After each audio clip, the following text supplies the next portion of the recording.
This video is brought to you by Squarespace. If you need a website or domain, check out squarespace.com. Hey everybody, and welcome to a new video. Are you trying to improve your photography game, but just don't know who to listen to about what's really important? There are so many pro tips videos and websites out there giving you advice about photography that it's hard to get your head straight. The problem is, some of this advice, axioms, and supposed truths aren't helpful, and some of them are downright bad.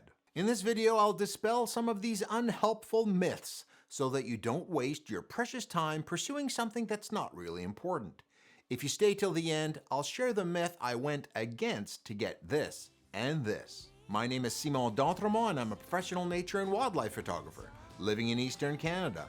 I make weekly videos giving you photo tips or taking you behind the scenes for nature photography. Subscribe if you want to see more. Try to open up your mind sometimes. You'll be just fine. Okay, let's get right into dispelling some of these pieces of advice that are probably doing more harm than good. One is that you need to be born with an artistic eye to be a good photographer. This one is false. This is indeed a learnable skill. Now, if you have a great eye already, like you paint or do some other visual art and you already understand composition or color theory, good for you, as you have a head start. But I didn't think I had an artistic bone in my body. My brain was always businessy, and my interest in things like science, where I read about the Big Bang and quantum mechanics for fun. But with some practice, even self-taught like I was, you can indeed develop the skills needed to become a photographer, and a good one. I'm now pretty handy with a camera, understand storytelling, composition, and color theory. And you can too. Practice, good observation skills, and making lots of mistakes are part of the journey. Number 2, good cameras are the key to becoming a good photographer. There are 2 problems with this statement.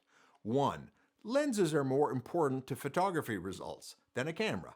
I get asked all the time, what camera should I get? My answer is usually, find the lenses that you want to use for the subjects that you shoot and get the camera that uses those lenses. The reality is that for me, my lens will get me these photos, but one of a dozen cameras can give me the same looking photo. This shot was shot on a cheap, used crop sensor camera, this very camera right here, but with a really good lens on it. Secondly, how many times do advanced photographers hear, wow, you must have a good camera? What if you told Tiger Woods, gee, you must have good golf clubs? True, professionals have good gear, but most often they became good photographers to allow them to have the best gear, not because they have the best gear. True, I have very expensive and specialized gear these days, but I took all of these shots with a 100 to 400 lens, which is within reach for many. 3, you need to use UV filters in front of your lens. This is actually a holdover from when UV filters were used to protect film from damage by ultraviolet rays. If digital didn't succeed film photography, I doubt this would even be a thing. With digital cameras which already have a UV filter in front of the sensor, the UV protection adds no real value. They can also degrade image quality or add a color cast. But what about protecting the front lens element? One of the reasons that some people use UV filters. In that case, I'd say just get a clear filter just for lens protection. But I don't recommend you get one, as a lens hood is better protection in most cases. The only time I'd recommend a clear protective filter is if you photograph a genre which throws things at you like dirt bikes throwing rocks. But skip the UV part. I'd like to thank the sponsor of this video, Squarespace. I built my own website using Squarespace and it was a breeze. A website is just a great way to have a professional place online where you can show off your work, your service, or your personal brand. If you want, you can use the templates because they're great ones for many genres, including photography like mine. But now the place to go is the new Design Intelligence feature, which combines Squarespace's experience and cutting-edge AI, empowering you to tailor your build to your own specific needs. Websites are just a great way as well to monetize your work by setting up an online store using Squarespace payments, and you can get set up with just a few clicks. And give your customers even more ways to pay now with Klarna, ACH Direct Debit, Apple Pay, and Afterpay. Go to squarespace.com to sign up for a free trial, and when you're ready to launch, go to squarespace.com/Simon for 10% off your first purchase of a website or domain. Myth number 4, processing is cheating. I hear all the time, photographers who process their photos aren't real photographers. That's just baloney. Photographers started processing their photos well before digital was invented, with various darkroom processing techniques with film photos. Even masters like Ansel Adams did this. Most forms of photography aren't documentation or science, with some exceptions like photojournalism.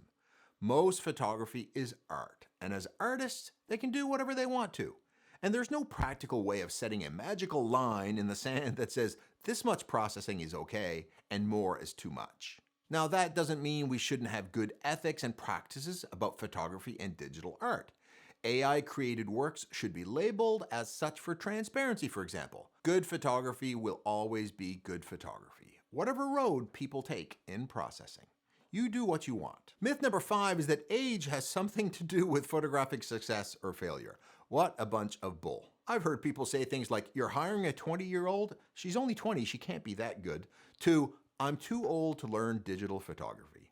Those are both wrong. I see photos all the time from young photographers who are bringing new approaches and techniques to photography and doing amazing things and creating exciting careers, making names for themselves and encouraging thousands of other young photographers. It's great for today's youth to have other youthful people to be their photography idols, and I think that's great. And they will bring new life into photography and keep it ever evolving and fresh. There are few things in the world that get better or even stay relevant if they can't change or evolve. At the other end of the spectrum is the view held by some that digital photography isn't for older folks and that they can't adapt to this art form, either being too old to learn or that you need to start young to get anywhere. Nothing could be further from the truth. I started photography in my 40s, and having a comparatively late start compared to some hasn't slowed me down. And starting late doesn't have to mean that you can't innovate either. Use your experience to tell stories, find amazing places you've known in the past, or see the world from a unique view.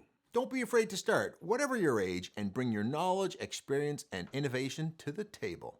By the way, sign up for my email list and you can download my guide to shooting in backlit situations for free. Link below. And give this video a like if it's deserving. Myth number 6, good photographers never use auto modes and only shoot in manual. This is one I hear all the time with various versions of real photographers shooting manual. You know what real photographers do? They come home with good photos. Period. I don't give a hoot what mode they shoot in, and people who buy their prints don't either. Never, ever, ever has someone buying a print ever asked the photographer what mode was it shot in. Shutter priority, aperture priority, auto ISO, and even P for program have all been used and are used to this day professionally by people who are making lots of money selling photos or professional photography services. Use a mode that works for you, and that's the only thing that's important. Myth number 7 is that the ISO setting increases the sensor's sensitivity to light. This is false and a hangover from the film days where indeed higher ISO films had more sensitivity to light. But ISO in a digital camera is just digital gain, an amplification of the signal applied after the photons have been collected on the sensor. Images with less light collected, like in dark scenes or short shutter speeds or very small apertures, need higher amplification to get the brightness right. And starting with an image that was very dark and amplifying it a lot shows up how noisy it was. The more you need to amplify the signal, basically use a higher ISO, the noisier it looks. It's just the same as in audio. If I speak too softly, I'll need to raise the volume later, making the noise in the background very apparent. My original signal wasn't strong enough to separate it from the noisy background, same as with digital images. Another myth is that professional photographers don't take any bad images. This one is really untrue. I take more bad photos than anyone. Now, when I went to Botswana a few weeks ago, I was indeed lucky to get this photo, and this photo. But I also got this one, and this one. When you look at the social media of pro photographers, they only show you the best shots. Don't be afraid to experiment and end up with some bad photos. In digital, it's free. Experiment, try new things, and just throw away the bad ones. No one is ever going to judge you for your worst photo of a session that you threw away when you got home. But think for a moment before you hit that shutter button. Is this the right angle? Is the background what I want? Is the depth of field the best for this shot? Once you've done that, shoot. And mix up the answers to those questions and shoot some more.